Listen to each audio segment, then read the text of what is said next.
Okay, so I think we're good to go. So I guess, Zoe, if you want to start sharing your PowerPoint, we can get started.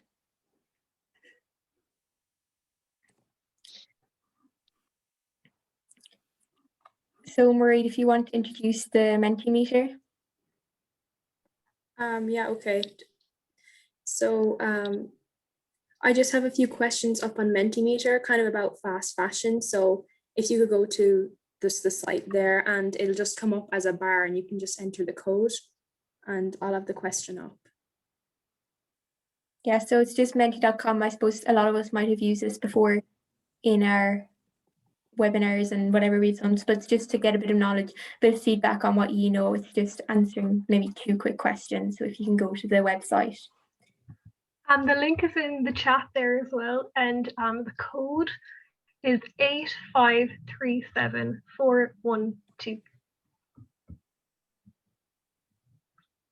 So we have like 3 votes in already. Oh, that's good. 4. It's 5. And if you have any trouble like logging on or anything, don't be afraid to put it in the chat and we can sort it out. Should we share the Mentimeter? Should we share the results of that when they're out? So maybe. Yeah. Yeah, as soon as everyone's logged on, I can stop the share, Mairead, and you can take it if you like.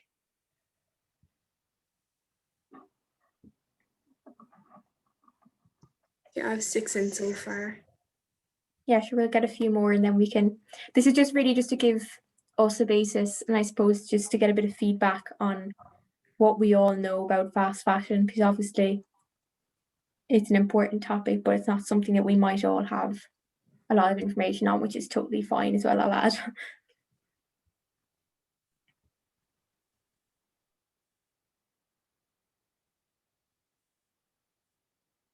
Okay, we're still at 6. Yeah, I'd say maybe give it maybe 30 more seconds, and if not, then we can keep going and we'll just see the results and we can get started on the information part. Yeah. Okay, so it's kind of like just how much do you think you'd know about fast fashion as a whole, you know, from every aspect of it, you know, from sweatshops and the impact on the environment and stuff like that. So it's just kind of in general.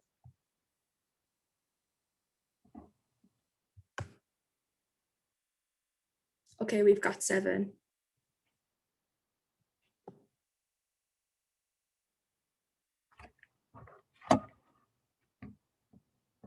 And just another note that if anyone has any questions or comments or anything they want to share, just to put it into the chat or just let us know, because clearly this is not like a lecture. It's not a seminar, it's a conversation.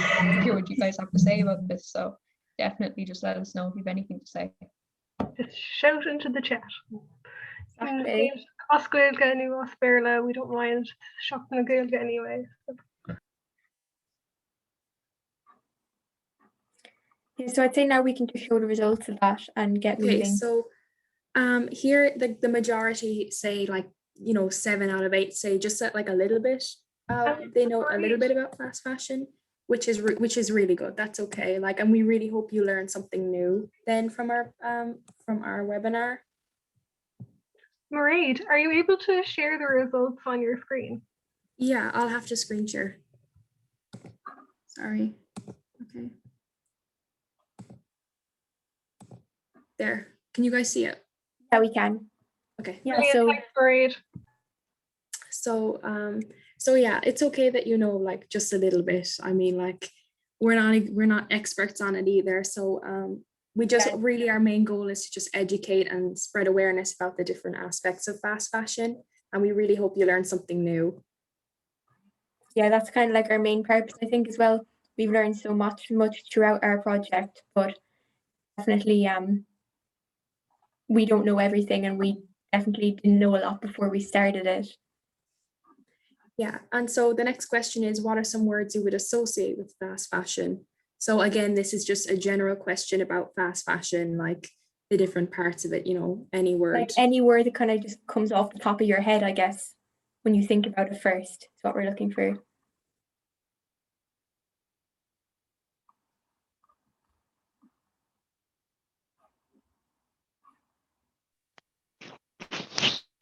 Poor working conditions.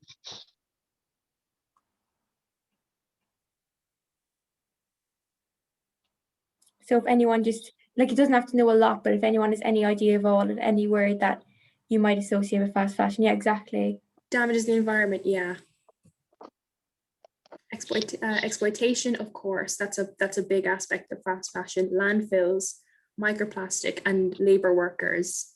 So yeah, those are all really good words. Yeah, and thank you so much for being involved with it. Sweatshops, yeah. Yeah, harmful to the environment. I love Wait. it. Pennies. Oh my god. Wrong. True. But it's great, yeah, because we'll be discussing, it's great to see so many words, because we'll be discussing a lot of them in the next few minutes, so. Yeah, That's bad for the fantastic. environment. What you're talking about, saying that you know a little. Gosh, you're great. Yeah, so I think we have a gist of it now, so will we get rolling with the kind of information part of it, because. Yeah. So we'll move to Zoe's screen sharing this time. No. So this is the first slide we have up. So who's taking this one? I mean, I guess I'll start. So I guess the first important part of our webinar is that we want people to get a general understanding of what fast fashion actually is. So, because fast fashion is a huge problem, it has so many small little problems connected to it. So fast fashion is the production of clothing in a way that is unethical. It creates havoc in terms of environmental damage, and often workers suffer greatly because of fast fashion. The clothing that is associated with fast fashion that is made by fast fashion companies is 99% of the time cheap, and it's very poorly made. This means because it's made so cheap and fast, it leads people to have to follow trends, which hugely increases clothing consumption, which therefore then plays a huge role in all the environmental damage, because the more people consume, the more waste that is created. We just wrote down a few quick examples of some fast fashion brands, that because we all shop from a lot of similar brands, but we don't really understand how big an impact they have in terms of fast fashion, and these impacts I guess we will be discussing later.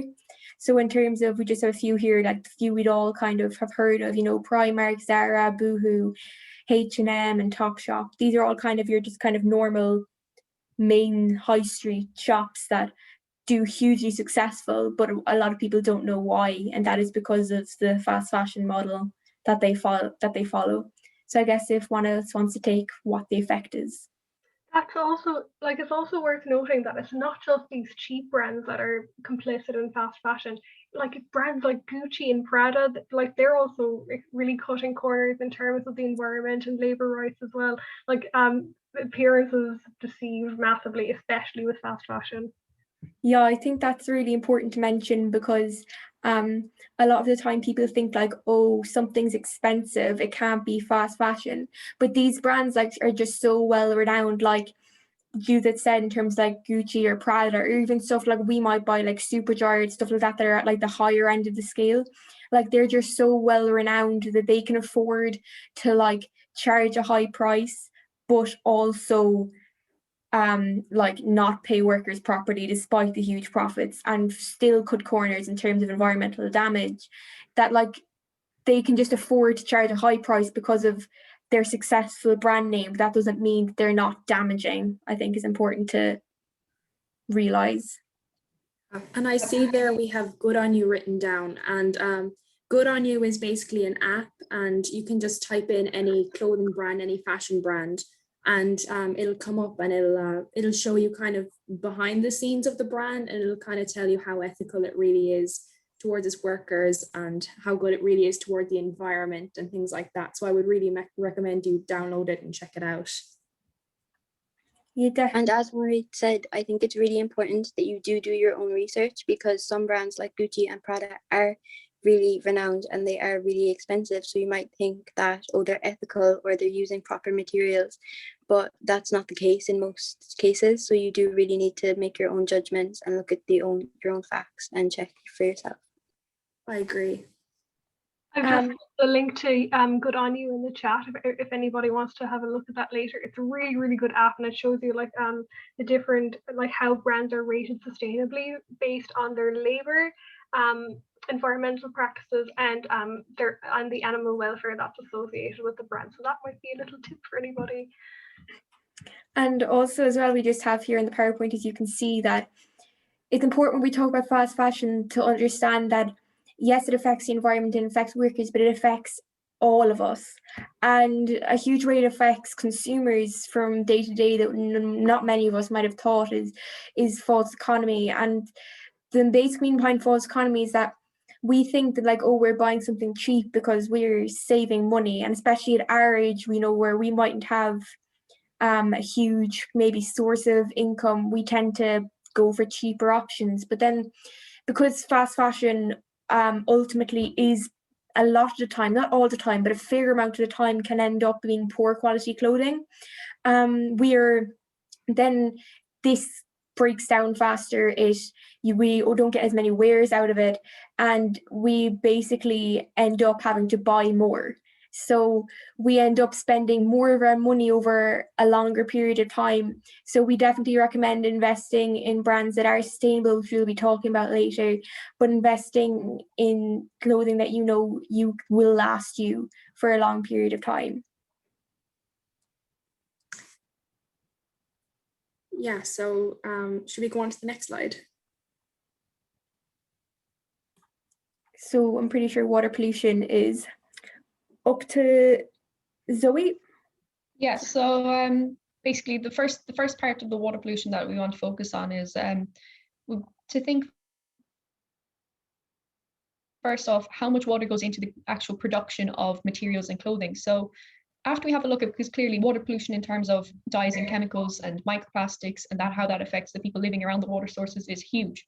But just something we want to look at as well is water pollution isn't just for these aspects. It also kind of looks at things like the cotton and the different types of fabric that are grown. So something that would be very commonly known is that cotton is a very water intensive plant to grow, and that makes it very difficult to grow in large amounts.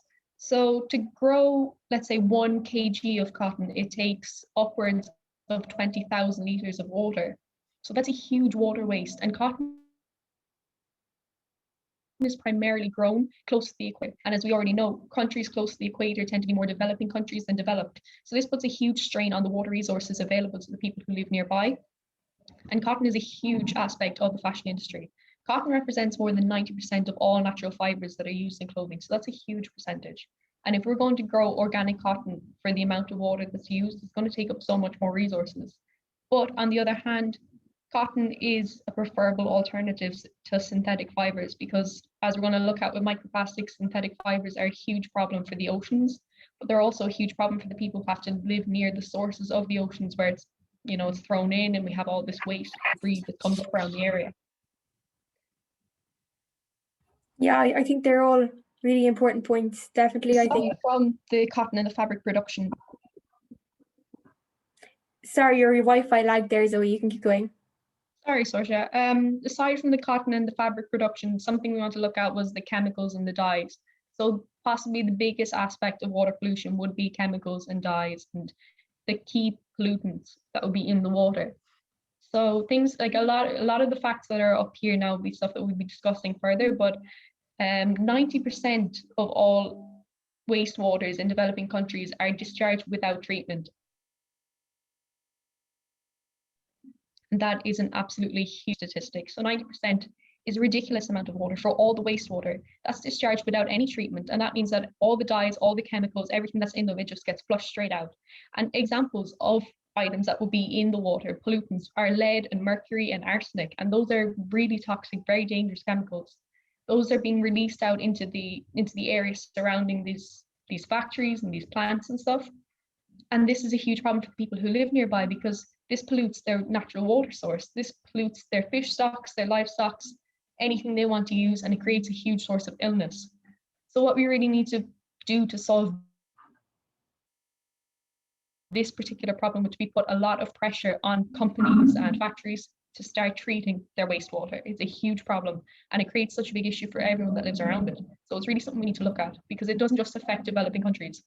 Water pollution affects us all over the world. You'll see it if you go to any beach, if there's plastic in the ocean, or if you're nearby a local source of water and there's pollutants there as well. It's massive, and it's something that we really need to put a lot of emphasis on when it comes to legislation and regulation.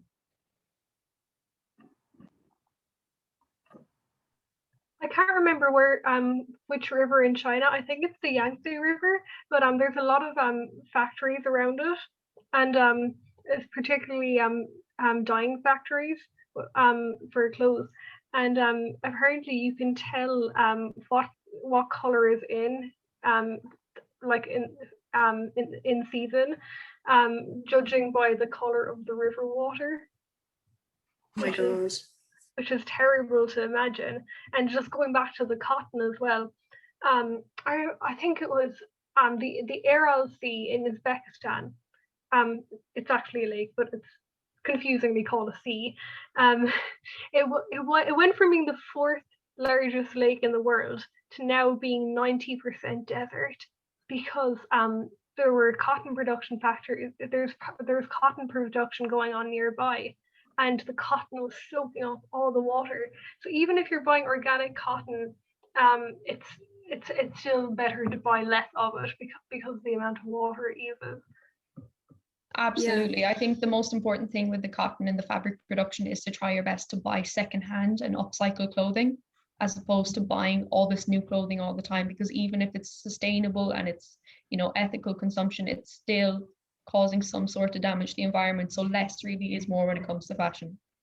And it really is damaging to like everyone living around it. Sorry, I think there's an echo. Is there? Yeah, you're good now. Oh, okay. Like it's really damaging. Like as I was saying, there's like chemicals like arsenic going out, and like I don't know if you all remember, but there was like this big thing going on, and like little water bottles had to be recalled because they found traces of arsenic in it. So people living around these lakes that are like polluted with it, that's the water they have to drink.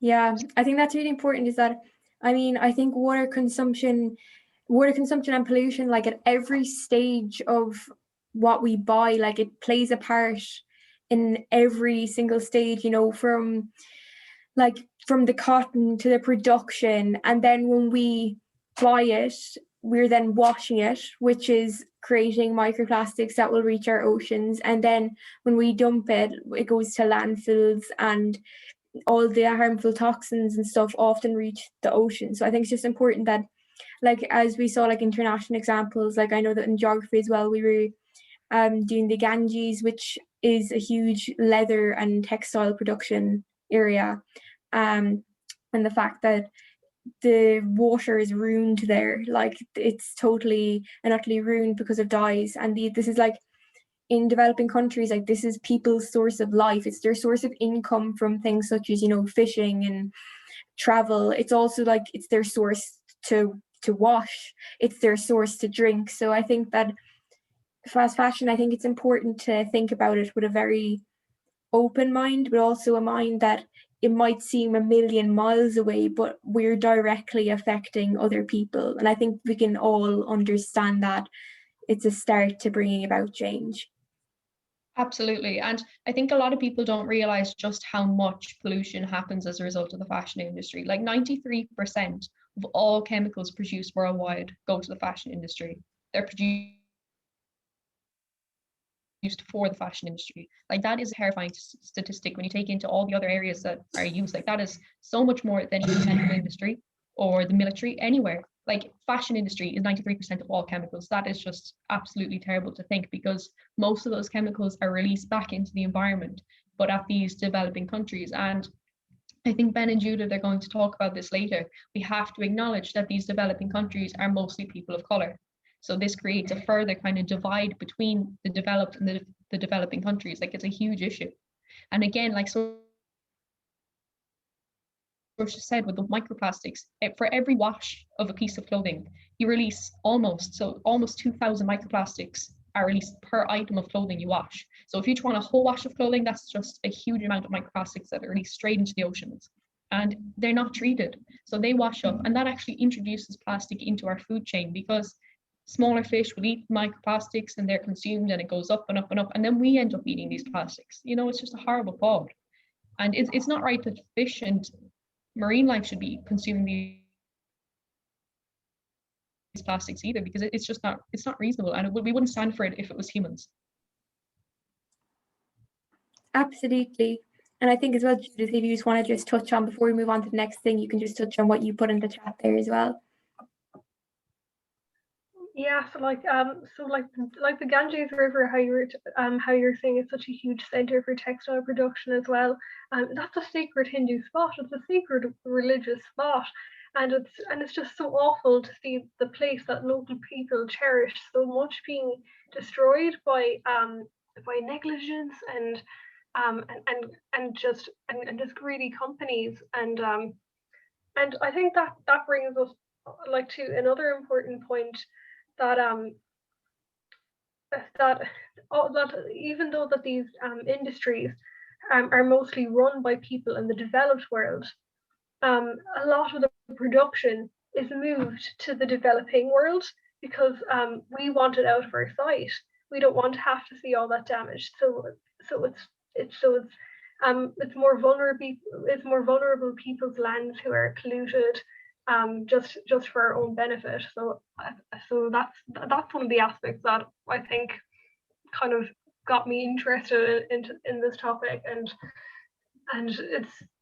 it's happening all the time. So Yeah, and I think that kind of will bring us on to our next slide as well, if we want to keep going with that.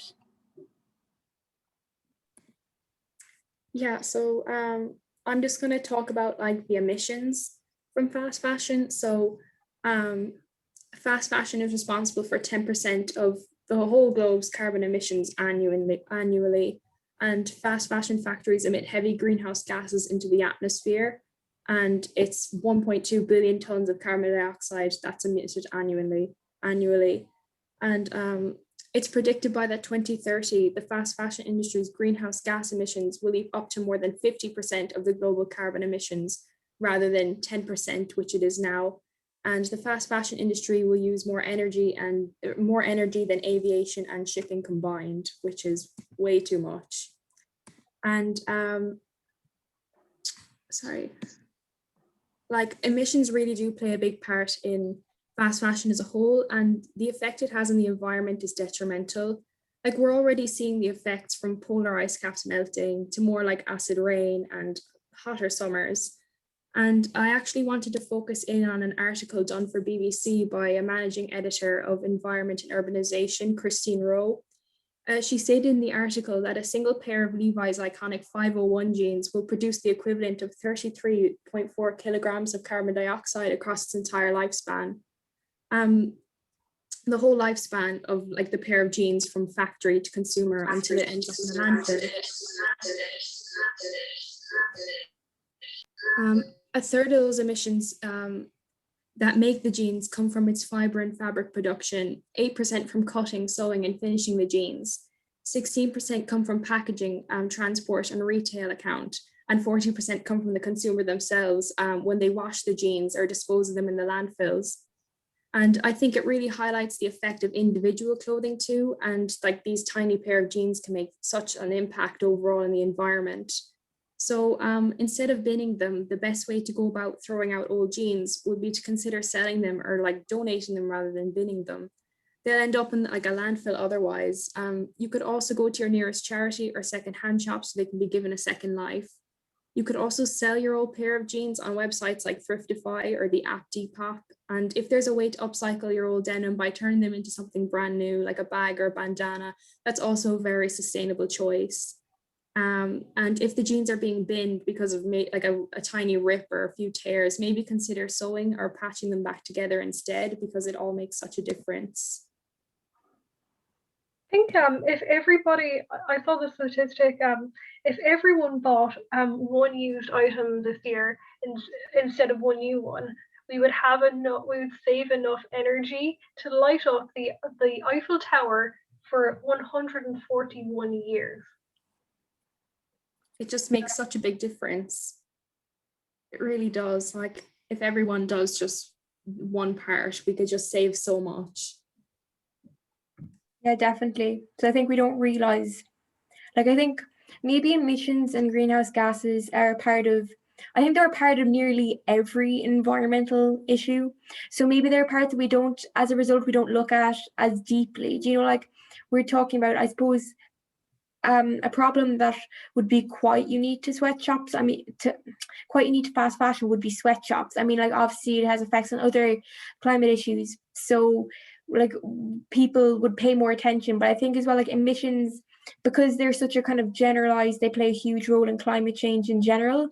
They tend to forget that it's in all our little things we do, and it's in every action we make. Like we can help to change this, because Márta said about like 50% of global carbon emissions annually by 2030. Like if we get to that stage, it's hard to see how it can be irreversible. So I think it's important that, I mean, it is going to be our generation that are most affected by this. So I think it's important that we also kind of take a role in that too. Like 2030 isn't far away at all. It's already 2021, and so it's only 9 years away. Like that really isn't that much when you think about it. We'll all be maybe 26 or 27 by the time that comes around. So we're already seeing the effects now. Yeah, definitely. Is Zoe coming in actually? I think she's just joining on her phone. Yeah. I think I saw her name let me in capital in capital letters. So I'm here, don't worry. Oh, she's here.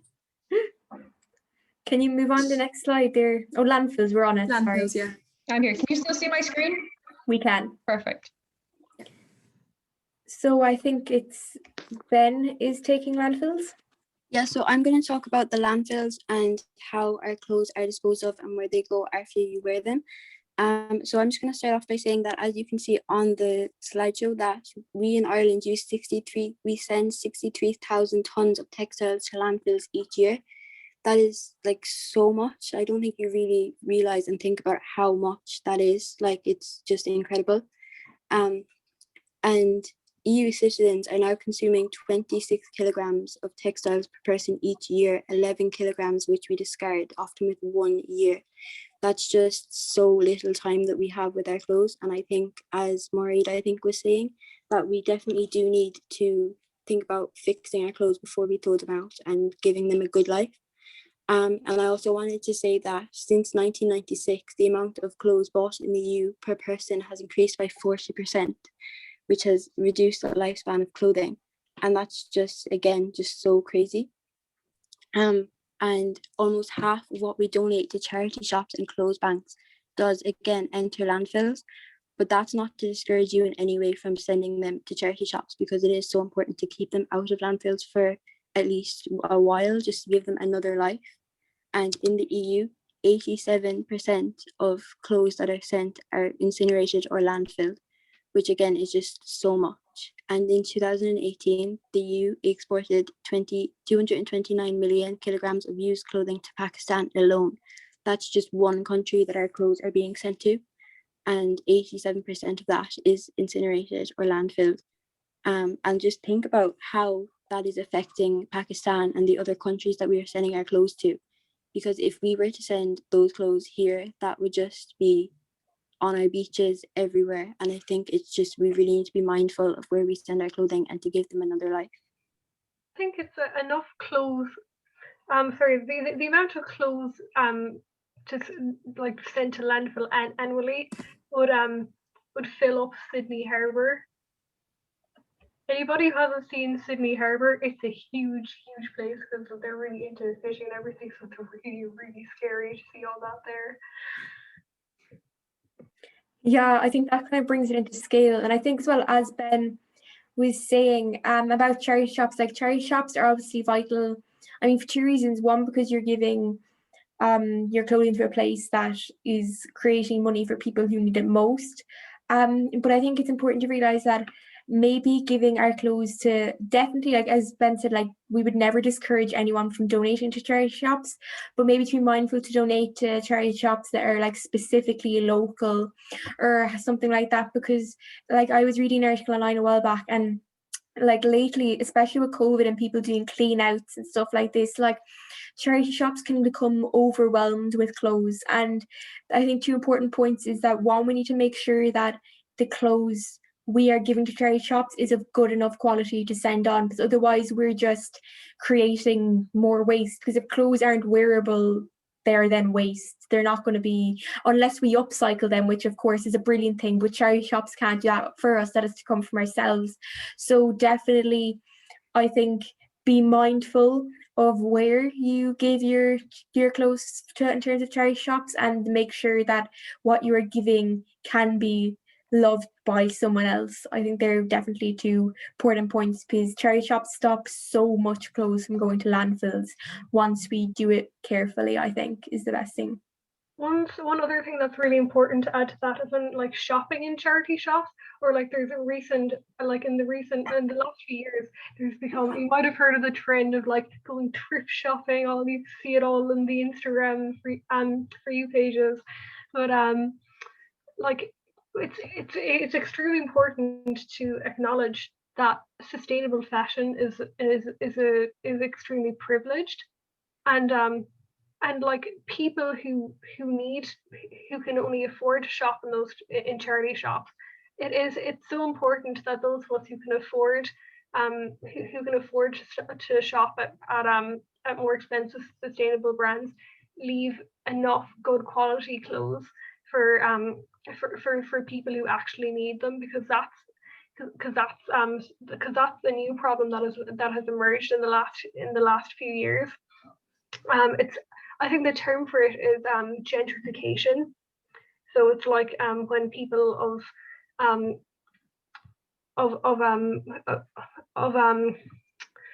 disadvantaged economic backgrounds are kind of taken advantage of by new trends. Yeah, I think that's definitely an important point. And I think one final thing, like of course, all five of us are very passionate about the environment, and landfills, they definitely do huge damage to the environment in terms of like, they once, like if you think about it, like if you have like a huge big pile of like a landfill full of clothes, like there's a huge like gas emissions comes from that when they're just sitting there idle, because and that creates, that adds to a greenhouse effect and everything like that. But it also, a lot of landfills are in less developed countries, and they often burn the clothes, which is even worse in terms of emissions than the clothes are already producing. And this is also all ruining like the natural habitat of so much wildlife and rare wildlife in these developing countries, because as a result of our kind of, we don't think before we do things. And maybe I think that if we all just focus more on what we need, not all the time, but what we need and what we want, I think we can definitely help people, but also our planet and our wildlife too. Yeah, definitely. I do think it's really important that we think before we buy, kind of like not to buy clothes for the sake of buying clothes, but rather maybe buy a jumper because you need a new jumper. It really does help a lot.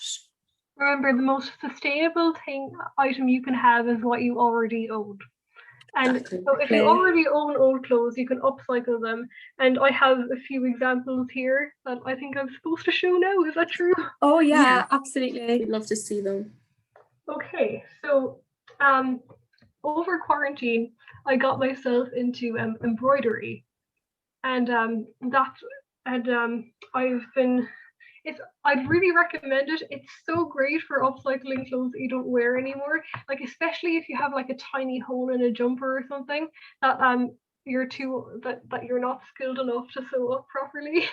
So you could just do designs over it. Like this was kind of the first thing I embroidered. This was a t-shirt, and I embroidered that design onto it. It's so much it's incredibly easy, and there's so many tutorials on YouTube. I was thinking of doing one now, but I realized that not everybody has embroidery thread and hoops, and you can get the embroidery hoops in Burnsworth as well, and you can just get pieces of fabric and stick them in there, and the hoops hold it really nice and taut for you to be able to push the needle through. and this is what I made earlier. And that was this was part of my old denim jeans that I never wore anymore. So now it's a nice wall ornament, but I still have to get a hook to hang that up. And my latest project is when we go back to school. I had loads and loads of jeans that I'd grown out of, that I'd worn when I was about 12. I just and they had like loads of tears in them and everything. So I literally could not wear them anymore. So I just salvaged the parts of them that were intact. And I'm currently in the process of making a school bag out of them because I'm too stubborn to buy one. And I love it. That was such a creative idea as well. Like you could make something totally new out of, like as you said, a pair of jeans, you know. I can link the video. I literally learned everything I know off YouTube. I can link the video in here if anybody wants to see that. That'd be great. Absolutely, yeah. So that's just in there now. And just open your mind to what you already have. Be creative. You never know, you could create something extraordinary. And the best thing is nobody else will have what you have. It will be completely unique. And you can be the only person in this world with your favorite, with this item of clothing that you've upcycled or reimagined. Is probably a nice word for it. So yeah, I highly encourage you all. It's extremely rewarding and really relaxing. Put on an audiobook or something or some music while you're doing it, and you will have the time of your life. Even though I recommend doing it when you have a bit of time on your hands, because it requires a lot of patience. But just stick at it. The results are absolutely worth it. And don't worry if you make mistakes. Like I just had to rip the bottom of this off because I sewed the wrong sides together. But it's all a learning process, and it's really worth it in the end. You save loads of money as well. And you're learning a new skill as well. Yeah, definitely. It's changed my life, I have to say. But I think it shows well that like our knowledge can be of our advantage. It can let us to try new things and get new experiences. That our knowledge is not only there to help others, but it can also be of a huge advantage to ourselves. I think that's a really good way to close up about and kind of move on to our next topic, I think. Oh yeah, so this is I'm going to be talking about just for a little while, just about sweatshops, because you genuinely can't talk about fast fashion without bringing up this topic. It's a really vital topic. So as you can see, so sweatshop is a term used to describe factories where a lot of time our garments are made in these factories, and they're often found in either underdeveloped countries or developing countries. Like sweatshops are infamous because workers often face extremely hazardous working conditions and a bad working environment, while also not being paid a living wage or a fair wage or enough money even to look after their families, which when you take into consideration is like it's so it's so wrong when you think about it, but it happens to so many people in so many places all over the world, and a lot of people don't seem to have a lot of knowledge on it. So like an example is that like sweatshop workers can be paid as little as 3 cents an hour in some countries, and they might have to work like 100 hours a week. Like when you take that into consideration of someone who works from 9 to 6 in Ireland and gets paid the majority of time a living wage, and on top of this, like there is often extreme risk of injury, and it often is detrimental to garment workers' health because of processes such as sandblasting that are used to create our garments, and I think that's important. One of the most kind of astonishing facts about sweatshops is that more than 168 million children have been found to work in sweatshops. Like these are all between as young as 5 and as old as 14 who have to go out and work in extremely hazardous and toxic conditions, and to be paid extremely little, but just to have enough to maybe add to their family's income, so that they can survive. We see this is often found a lot in countries, when we look at our labels for our clothes, there are often countries you might see, a prominent example in my mind anyway would be Bangladesh, that like they rely heavily on sweatshops, because Bangladesh, like I think it's something like 80 to 90% of their exports are for the textile industry alone. So as much damage that sweatshops do, they're relying heavily on it, so they cannot bring about change. Like as I have on the screen, the global textile market was valued at $961.5 billion US in 2019. And then you see examples such as the Bangladeshi workers, and they only get paid roughly on average 35 cents an hour. When you put that in comparison to minimum wage here, which admittedly isn't a lot for some people, but it is enough to live off of. Like 35 cents an hour is not enough for absolutely anyone to be able to survive. And we'd highly recommend watching the Amazon Prime documentary. I've seen it, and it's called The True Cost. It goes into quite amount of detail as to the lives and the hardships faced by garment workers. And I think, if my memory serves me right, it was actually in Bangladesh. And it showed that if they often tried to talk to their employers and companies about their unfair pay, and they try to stand up for their rights as human beings and about their conditions. And I suppose one of the most shocking things is that when they speak up for what they deserve, they often face physical abuse or verbal abuse from employers. So I think that kind of highlights that it is up to us to use our power as consumers to bring about change. Because if we are constantly giving money to these major companies that are working in sweatshops, if we're fueling like their profit margins, there is no way they are going to change their practices, because as much as it's such a cruel business model, if we are making their profits, it is working for them. They will not change it. You often, I'm not sure the phrase is, but like you can use it, it's the power of your money is what we need to focus on now, and especially when we grow up and we have, I suppose, more power in that sense. Absolutely, but oh, sorry, Zoe, go on. no, I was just going to say what Sorcha said is absolutely true, but I think everyone needs to recognize that no matter what age you are or where you're from, you can do things, even if it's just educating yourself, it is making a difference, and educating other people is huge. Choosing not to buy can be more effective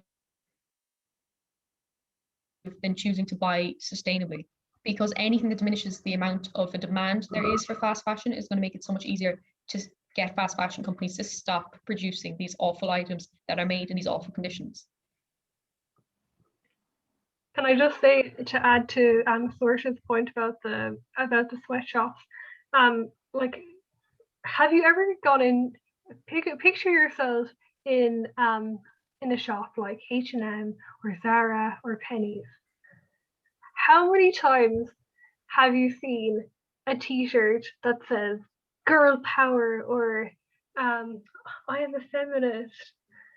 Just touching on International Women's Day, which was yesterday. The irony of it is, the very, very harsh irony is that the people making those clothes were probably women, earning an extremely poor wage, and there's shocking stories about horrible all kinds of abuse, especially in Levi's jeans factories, particularly towards women. And it's like the majority of people owning these businesses are white men as well in developed countries.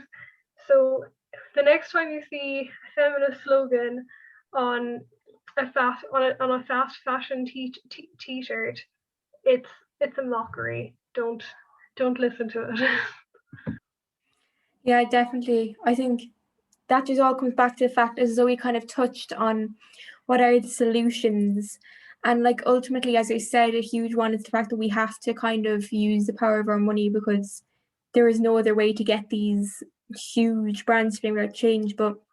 And as Zoe mentioned, it is brilliant it is definitely brilliant to use secondhand or upcycle or use what you already have. But if in the eventualities, I mean, I know we're all like of the same age, we all buy clothes when we have to, like that's just general life, that if you are buying local and if you are buying either local or sustainable when you can, like we met with a lot of these businesses for a podcast we've done, and they can trace back like exactly where their clothing is coming from. They were able to even show us like, oh, it goes to this exact country, it then comes here. And they could show like, they make sure like every single one of their workers is getting paid a fair wage, and they often they won't work with companies who can't like prove that to them. So I think that's definitely a solution, is that when you are buying, buy local, and don't be afraid to ask questions, and definitely don't be afraid to just do that little bit of research, as Maureen mentioned earlier about Good on You, and just do that little bit of thought before you purchase, because your 2 minutes of thought will make a lifetime of difference.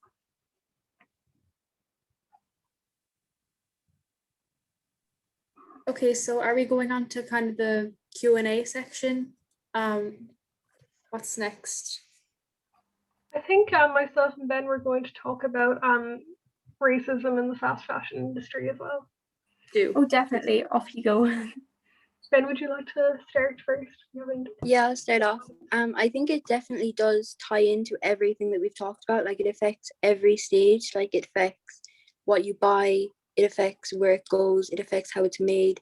And it's just, you need to be aware of how you're spending your money and where it's going and what you're buying into. And I just have some statistics that I'd like to read out.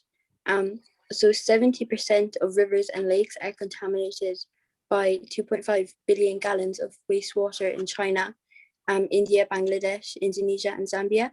And I think that we just need to think about where that is and like how it's affecting people living in those areas. Because if those lakes and rivers were where we are, like we wouldn't like that. We wouldn't like to be contaminated and to have our rivers and our water dangerous. And we just definitely need to think about where it's going and where we're buying from, and that where we're buying from does have ethical kind of codes of conduct and how they do things in their business. And now I just want to kind of talk about sweatshops and the workers in sweatshops. And so starting with production, garment workers, predominantly women of colour in developing nations, are exposed to toxic fumes and inhale fabric dust, which can lead to serious health problems. And those workers in those garment shops, in those sweatshops, are women of colour. And that just shows how climate racism is real, and fast fashion racism is real, and we do need to be aware of it. And so I'll pass on to you, Judith. So I suppose it's worth being mindful that we can't exactly speak. I can't exactly speak for the experiences of Black people or Indigenous people or other people of colour. But as Ben said, it's Indigenous people whose land is being polluted, and the fact that 80% of women who are garment workers are women of colour, and as I mentioned before, the vast majority of companies are run by white men are run by white men in the developing world. So just to put it into perspective, in the majority of countries, garment workers only received 1/5 of a living wage. 1/5 of a living wage to feed their families. And Phil Knight, who owns Nike, his net worth is $51 billion. So that might just put it into perspective, and just to be mindful when you're shopping from like even sustainable brands as well. Make sure you'll notice that in fast fashion brands as well. A lot of the models are white, especially with Brandy Melville, and there's extremely there's an extreme lack of diversity, where all the women where all the models are skinny white women of a size 0, and that's completely unrealistic to everybody, especially promoting that message to young girls, especially like preteens who the brand is targeting. So, and just to make sure, and just to check whether brands are being run, if there are women of color in management levels as well, because it's all about eradicating white supremacy. That's the only way that it's a primary way in which these issues can be solved. Absolutely. And I think it's a really important point as well, just to kind of, to what you're saying, that like obviously we can't speak for these people, but as it was only like International Women's Day yesterday, as Jude already mentioned, and like 80% of these women are women, and they are women in colour, and we just feel like so strong, like if people understood like the hardships these women face. Like, I mean, I mentioned the True Cost earlier, and they followed a woman, and she was a woman of colour, and she had to send her own child, who she obviously dearly loved, like to live miles and miles away with with the child's grandparents, because she couldn't, because the model of fast fashion that we have bought into means she doesn't get a living wage. She can't look after her own child. And I just think that, like, if that was in our part of the world, like if that was in Ireland, there would be outcry, and justifiably there would be an outrage. But if we saw the effect our collective actions have, we wouldn't be so quick to make those snappy decisions, I think.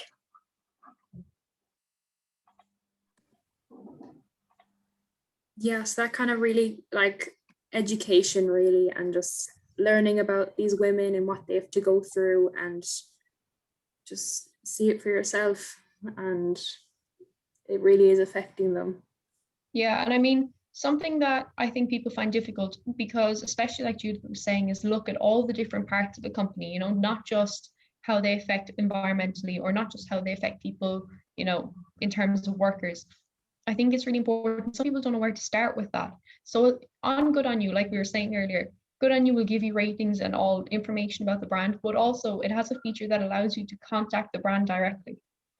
And there are other places that'll let you do this as well. But I think it's really important that if you feel like your question isn't being answered, go out and look for the answer. We had an interview with Againn, which is a sustainable business based in Galway. And the biggest message that she gave to us that day was, you have to ask questions. You have to get comfortable asking questions and looking for accountability and asking people to take responsibility for what they're doing. And I think it's the biggest part of spreading awareness and educating, is actually going out and saying, actually, I want to know where that's from. I want to know what you do with this. I want to know who works there. I want to know if they're getting paid. I want to know these things, and finding them out and pressing for answers, because it's really important that we all do it.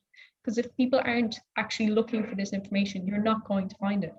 They don't want to tell you. So you have to press, you have to look.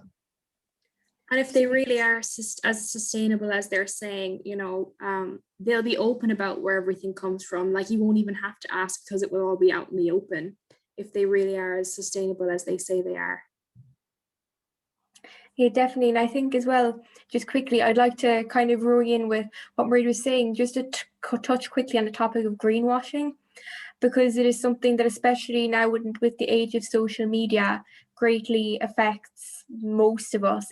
Greenwashing is basically, a lot of companies will be like, oh, they have, like, you'd see it maybe in H&M or Pennies or any of the ones we'd all kind of have visited, is that like they'll have like maybe a sustainable line of clothing, or they will pledge to be this way by this year.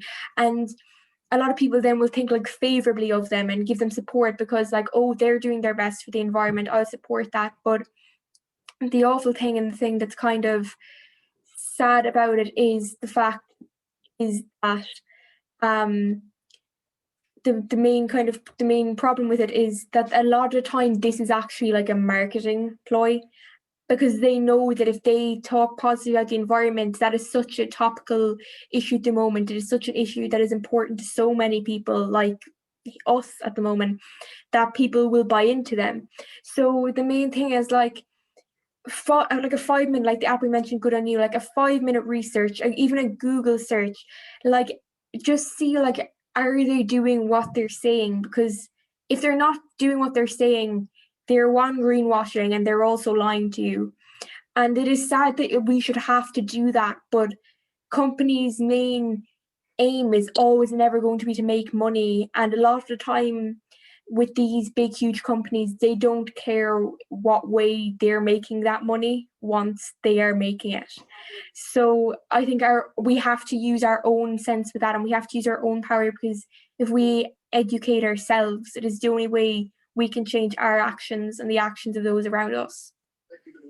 Yeah, and about greenwashing, they like big companies will hire people to properly market them being sustainable. And great press around the wedding, but what press is going to trash someone's special Wait, day? I think someone has their mic on there. Can you just check if their mic's on, because someone's mic is coming through there. Everything that has followed since has been I don't know if I can wait. damaging quite clearly to There you go. Okay. I think someone just had their mic on by mistake. That's grand, but no worries. And it was just kind of the point in greenwashing that people do hire whole teams to come up with things to kind of save face and things like that. Like before COVID was the main conversation, it was the environment. We had Greta Thunberg and the Visco girl, sustainable kind of lifestyle. So a lot of that was the new trend. So I mean, fast fashion will follow the trend, and if the trend is being sustainable, they'll say they're sustainable to get more people to buy their clothes. Gosh, that was a huge throwback to the Visco girls. I'd completely forgotten about that, Marie. And I think it's worth noting as well that, I've forgotten what I was going to say. Never mind. That's okay. Yeah, so I guess if I'm conscious as well that everyone has their evenings and stuff, and we don't want to rattle on for too long and make it feel like we're here lecturing everyone, because we don't know the world. But maybe if we just do a quick lowdown on the solutions of fast fashion, and then if, of course, as Zoe's typed into the chat, if you have any questions, do let us know, because we'd love to kind of be able to have an open conversation about it. But between now and then, we can kind of just have a quick touch on the solutions of fast fashion. So whichever one of us wants to start off with that. I can start if you want. So the first one is to talk to your family and friends. So kind of the key to solving the problem is to raise as much awareness as you can, so that more people can become passionate about the subject.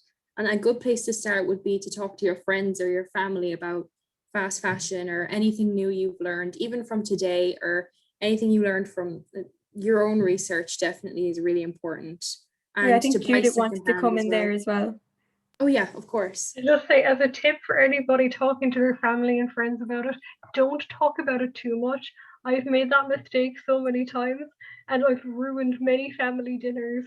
And just talk about it in a way that will make it really appealing to buy sustainably, or to not buy at all. Don't make it sound like that they're going to be giving something up.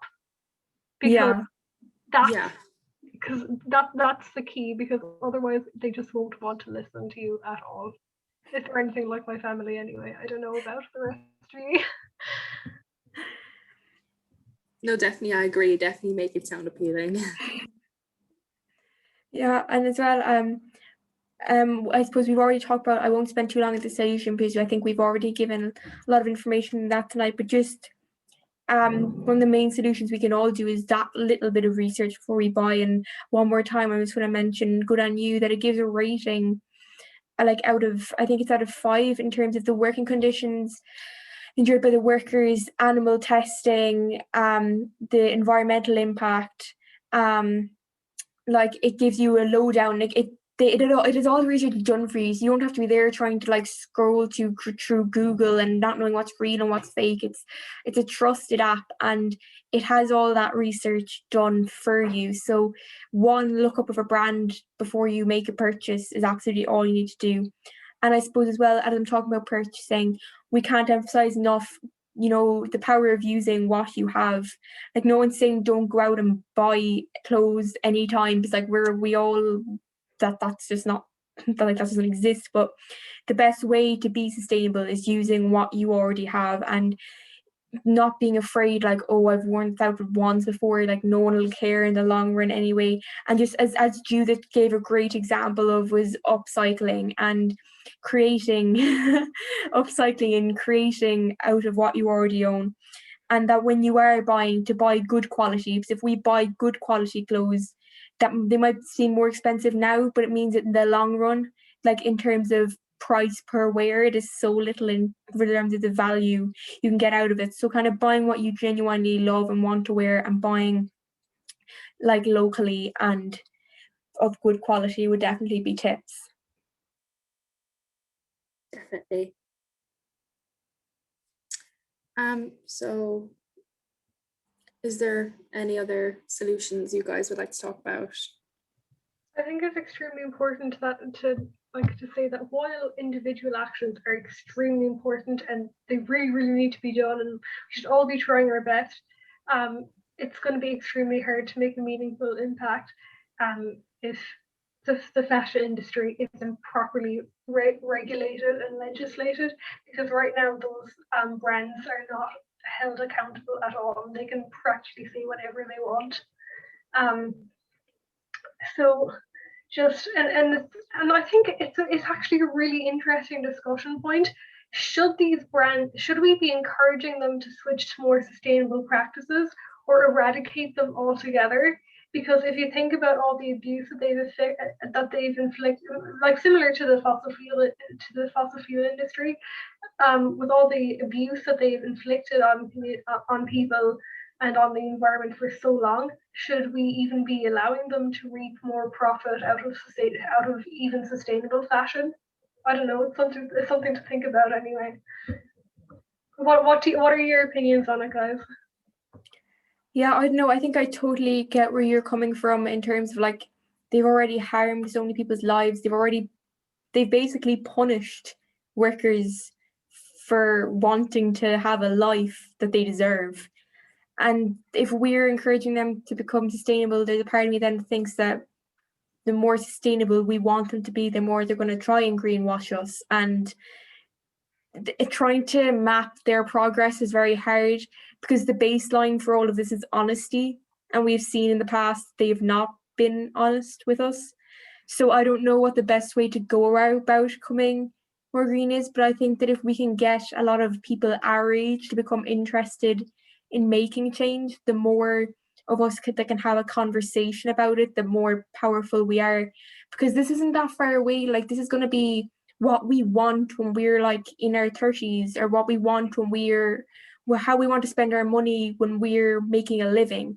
Like, that's not going to be that far away. Like, we're all here, 14, 15, 16, 17. It's not going to be far away. Like, if we start wanting change now, we can implement it, and we can hopefully bring about change. But as Judith said, that has to come from legislation, and that has to come from bigger factories being held accountable for their actions, and that can only be kind of brought about by the main, like, bigger organizations through legislation. Absolutely, but there's absolutely no harm in trying to hold the government accountable and trying to get the government to put this legislation in place. I mean, all action in the government comes from lobbying or someone mentioning this idea, what if we do this, what if we do that? That's how our system of government works. And that's, anyone can have a hand in that, anyone can have a say. You just need to contact local politicians, you need to contact any outside organizations you want, any external groups or meetings or whatever. If you want to contact a charity, get involved. You have more power than you think, and you have a lot more power than you're told you have. If the fashion industry really wanted you to make a change, they would tell you that you have this control over them, that, you know, what you buy is going to dictate what they do. What you say to people around you, what you say to your government, that's going to dictate what you do. But they don't tell you that because they like the way it's running at the moment. So it's really important that if you have an issue with the way it's working, that you go out and you make that change. You can do a lot more than you think. Definitely what Zoe said, it is so important to realize that we are the people and we are the majority, and we do have the power. You have the power with your money to buy into the companies that you think are good and that have good ethical practices. And you have the power to email your TDs, to email the president or whatever, and to tell them that this is what you want and this is what we need in our futures. We do actually have on our Instagram at Unesco GCC, we have a lot of we interviewed a lot of sustainable businesses. So we do have a lot of, like, they're Irish as well, which is great. So we do have them linked in our page. So do check it out if you want to check out sustainable businesses. I think as well, maybe now if we'd love to hear if anyone has any kind of opinions or any questions before we finish up, because we understand that we don't want to be here talking the whole time. So if anyone does have anything they feel like adding, or any opinion or any question about what we've talked about, if you want to either just turn on your mic and say it or type into chat before we finish, that would be brilliant, because we'd love to kind of just hear other people's views on it too. Yeah, guys, we've been talking enough, please. But also, I suppose the important thing is that, like, we don't want to pressurize anyone into talking, but just if anything runs with you, please let us know, because we'd love this to be something people can get involved in as well. Yeah, definitely. And maybe before we finish as well, we'll just say, as Mairead said, like, our Instagram account is at Unesco GCC, so that, like, if you want any more information on it, there'll be a lot of it there. And also, if anything runs with you after this, just DM us or ask us a question, because we always love having a conversation about this. And either Judith or Ben, if you maybe just wanted to mention about Fridays for Future. And so basically, yeah, Fridays for Future, we're a movement, an international movement. We have a regional group here in Tralee, and we'd be delighted to have anybody new on board. We're planning more actions for the Global Day of Action, and we could really use the help. And just because everybody's kind of forgotten about climate change now that COVID has started, but if anything, it's getting worse, and we're going to have, and it's actually proven due to higher humidity levels that will come with climate change, that diseases will be even more spreadable. So there's a huge link between the two. So that's maybe one reason to get involved in campaigning against climate change. But we would love to open the floor to any questions now. Oh yeah, just please, like, just either email us or message us on Tralee Fridays for Future on Instagram, and we'd be extremely happy to help. So does anybody have any interesting points to add, or non-interesting points?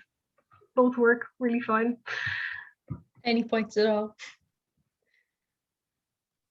Also, I think we want to just, well, the group from GCC, myself, Mairead and Saoirse, just want to say, like, a huge thank you to Judith and Ben for getting involved today, because, like, there was so much work that you guys had to put into this, and you had such a great hand in preparing, and you have so much information and so much to share. And I just think that it was really, really great of you to get involved and to come over today, and really, like, you had so many points that we hadn't even thought about. You brought up so many great and interesting bits of information, and I think it was really nice of you guys to get involved.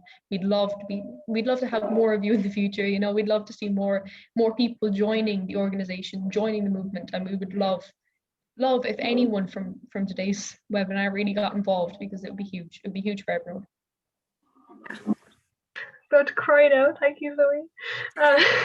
Yeah, so I guess we'll open the floor to questions one more time, and if you don't have any questions, then I guess that's pretty much us done for today. And a huge thank you to you all for coming, because the support means a lot to us, because we worked on this project for a few months, and Judith and Ben have been working with their movement for a lot longer.